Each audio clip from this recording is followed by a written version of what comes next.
ធីសិក្សាយើងបើយើងពិនិត្យជាទូទៅវាមិនជាចាញ់ប្រទេសជិតខាងនៅក្នុងតំបន់នេះទេដោយនិស្សិតដែលចប់ពី Norton ទៅក៏ទីផ្សារគេទទួលបានហើយគេឈ្មោះក៏ល្អ facility រៀនសូត្រយើងអីទទួលបាននៅក្នុងហ្នឹងឃើញមានការ exercise visit ទៅតាមក្រុមហ៊ុនបេតុងក្រុមហ៊ុនអីហ្នឹងដែលគេមាន labo ដែលឲ្យកូនសិស្ស Norton យើងអាចរៀនបានផ្នែកវិស្វកម្មសំណង់ស៊ីវិលនៅសាកលវិទ្យាល័យ Norton ត្រូវបានបង្កើតឡើងតាំងពីឆ្នាំ2000មកម្ល៉េះហើយយើងមានធនធានសាស្ត្រាចារ្យបង្រៀនដែលមានបទពិសោធន៍បង្រៀនយូរឆ្នាំមានសមត្ថភាពខ្ពស់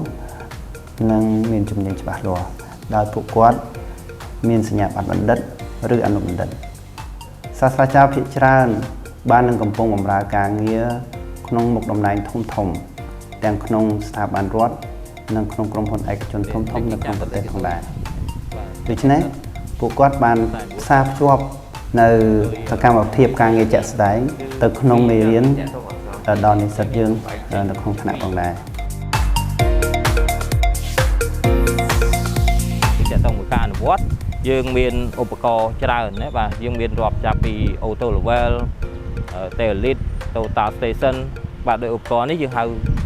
DGPS នៅក្នុងអគារយើងវាមានគ្រឿងអង្គមដូចជានឹមសសរប្លង់សេជាដើមអញ្ចឹងណាអញ្ចឹងនៅក្នុងមុខវិជ្ជានេះគឺយើងផ្ដោតទៅលើការកណនារោទំហំគ្រឿងអង្គមអស់ហ្នឹង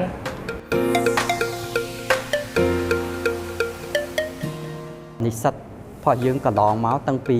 ដើមរហូតដល់បច្ចុប្បន្នឃើញគាត់ខំប្រឹងប្រែងរៀនសូត្រដែលឥឡូវនេះគាត់ក្លាយទៅជាប្រធានក្រុមហ៊ុនក្លាយទៅជាអ្នកគ្រប់គ្រងការដ្ឋានដែលខ្ញុំមានមោទនភាព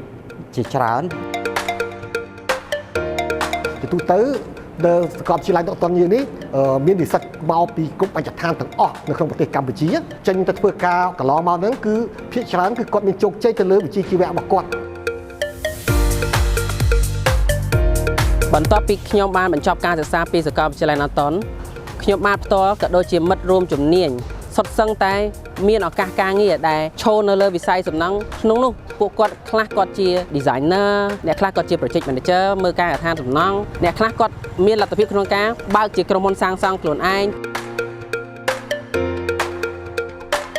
ចក្ខុវិស័យរបស់សាកលវិទ្យាល័យ Norton មានគោលបំណងក្លាយជាសាកលវិទ្យាល័យមួយដែលទទួលស្គាល់ជាអន្តរជាតិនៅក្នុងការបណ្ដុះបណ្ដាលអ្នកអាជីពប្រកបទៅដោយឧត្តមភាពផលិតភាពនិងចូលរួមចំណែកជួយដល់សង្គមនិងសេដ្ឋកិច្ចនៃប្រទេសកម្ពុជាព្រមទាំងសហគមន៍អន្តរជាតិសោភ័ណភាពនៃអគាររចនាបថក៏ដូចជាសំណង់ស្ថាបត្យកម្មគឺពួកគាត់សិក្សាមានលក្ខណៈថាទំនើប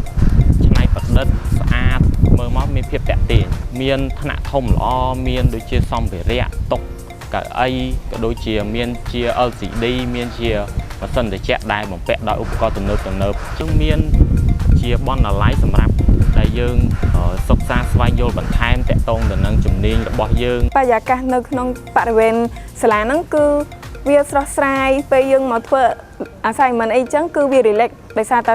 មានខ្យល់ចេញចូលទីធ្លាសាលាធំហើយមានទីតាំងចំណតរថយន្តម៉ូតូធំទូលាយដែលចតបានជាច្រើនសាលាក៏បានផ្ដល់អាហារូបករណ៍ទៅដល់សិស្សដែលបានរៀនចំណាត់ថ្នាក់ល្អនៅក្នុងថ្នាក់ផងដែរការបដិញ្ញាចិត្តដោយទំនួលខុសត្រូវរបស់យើងបានធ្វើឲ្យមានតម្រូវការខ្ពស់ជាបន្តបន្ទាប់ទៅលើកម្មវិធីសិក្សាជំនាញវិស្វកម្មសំណង់ស៊ីវិលនៅសាកលវិទ្យាល័យ Norton